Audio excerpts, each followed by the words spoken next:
Buenos días, profesor. En este caso somos el grupo número 3 y tenemos encargado lo que es la exposición de ética en la investigación científica. Pero antes de hablar de esto, hablemos qué es ética. Lo que concierne es que ética en griego es la búsqueda de una manera de ser o la sabiduría de una acción.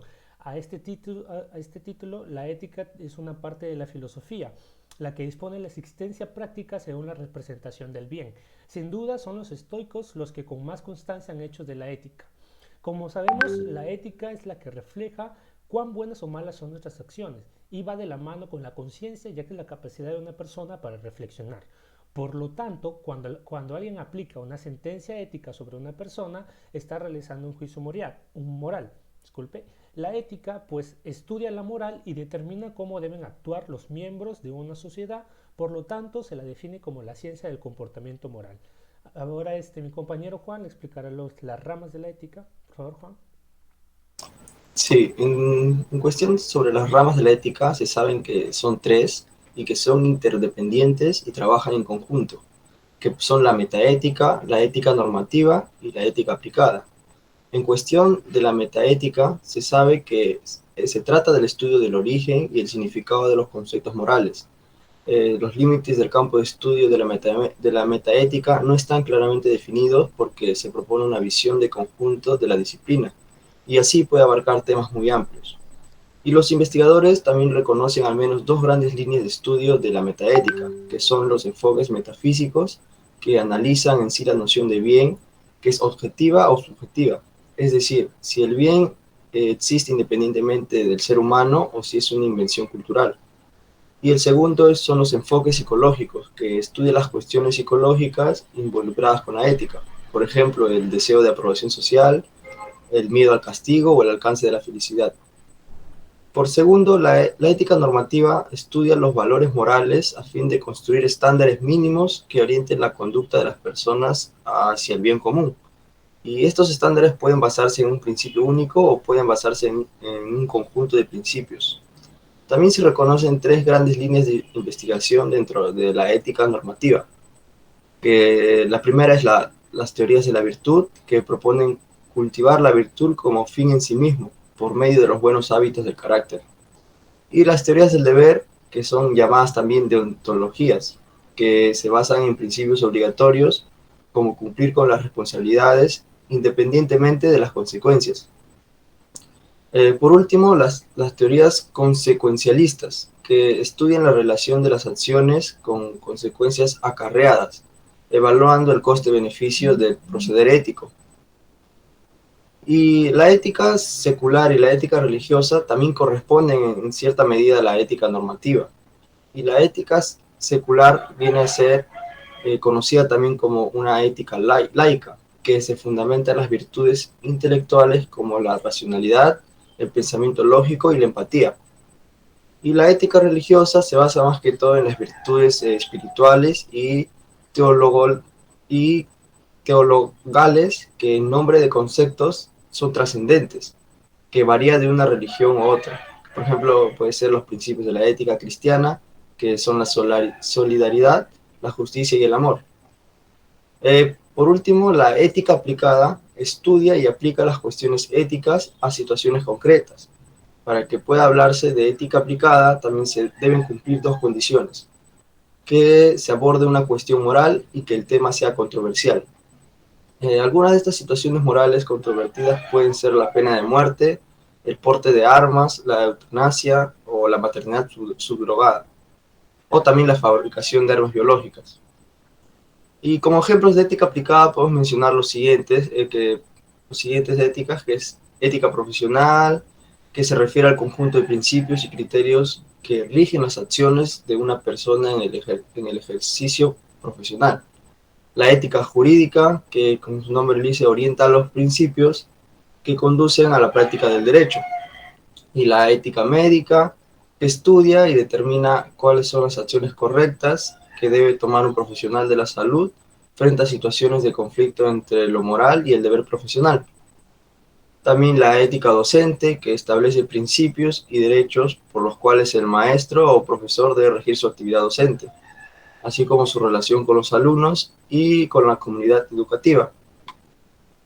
Bueno, eso sería todo y doy el pase a mi siguiente compañero. Ya, gracias. Él ha sido mi compañero López García. Ok. Y bueno, ahora pasamos con lo que es la realidad de la ética de la investigación. Ya, el que le habla es Valiente Noé. Y dice que la realidad que es el caso de Paolo Mastroianni, que prácticamente fue un cirujano que se hizo famoso por un supuesto avance médico que prometía revolucionar el trasplante de órganos. ¿Okay? El científico italiano utilizó andamios sintéticos sembrados con células madre de los pacientes para crear trasplantes de tráquea.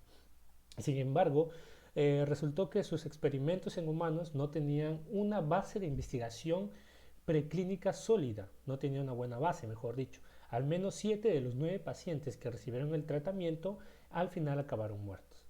¿A mí le doy pase a mi compañero? Bruno. Sí, gracias por el pase. Bueno, ahora vamos a hablar sobre los requisitos éticos y qué se debe diferenciar entre hacer y evitar en la ética en los científicos. Bueno, en los requisitos éticos, los científicos deben cumplir con algunos anteriormente dichos requisitos. Por ejemplo, uno de ellos es evitar la mala conducta científica, como por ejemplo falsificar datos o plagio. También ofrecer un trato justo a las personas que son, ¿cómo diría? Que están dentro, ¿no? del, del marco de la ciencia o que lo utilizan. También debe ser equitativamente los beneficios y las cargas asociadas con la investigación y deben mantener los acuerdos de confidencialidad y no exhibirlos. Bueno, ¿y qué debemos hacer y qué debemos evitar? Lo que debemos hacer es hacer un buen registro de todas las actividades de investigación e informar sus datos de manera más cuidadosa y, y que sin exponerlos. Bueno, también lo que debemos hacer es tratar a los animales con cuidado y respetarlos al momento de que se hacen las investigaciones. Y lo que debemos evitar es fabricar o manipular o transgiversar los datos y también engañar a los patrocinadores, colegas o comités de la ética de investigación. Le doy paso a mi compañero. Sí, gracias. Él ha sido mi compañero Rojas Guaila. Y bueno, luego de esto vamos con lo que es la política de éticas de la misma investigación, ¿no? Dice que los comités de ética desempeñan un papel importante en la definición de los estándares que deben cumplirse para la ética de la misma investigación y para garantizar que se cumplen, ¿no? Algunas políticas influyentes relacionadas con la ética de la investigación incluyen aquellas introducidas por ejemplo, el Instituto Nacional de Salud, ¿no? También lo que está la Fundación Nacional para las Ciencias y también está la Sociedad Estadounidense de Química o la Red Europea de Comités de Ética de la Investigación, ¿no? A ver, Bruno, te doy el pase con la ética en la investigación científica. Sí, bueno, gracias por el pase. La ética en la investigación exige que la práctica de la ciencia se realice conforme a los principios éticos que aseguren el avance del conocimiento y la comprensión y la mejora de la condición humana y en el progreso de la sociedad. Se focaliza en el interés y la consideración de los aspectos éticos de la investigación. En su naturaleza y fines debe ser respetadas la dignidad humana y la autonomía de su voluntad, proteger los datos recopilados, la privacidad y el bienestar animal y preservar del medio ambiente. Es particularmente importante hacer una distinción clara entre la conducta aceptable e inaceptable, especialmente cuando los seres humanos o animales participan en su estudio. Le doy pase a mi compañera. Profesor, mi nombre es Valder Ritón.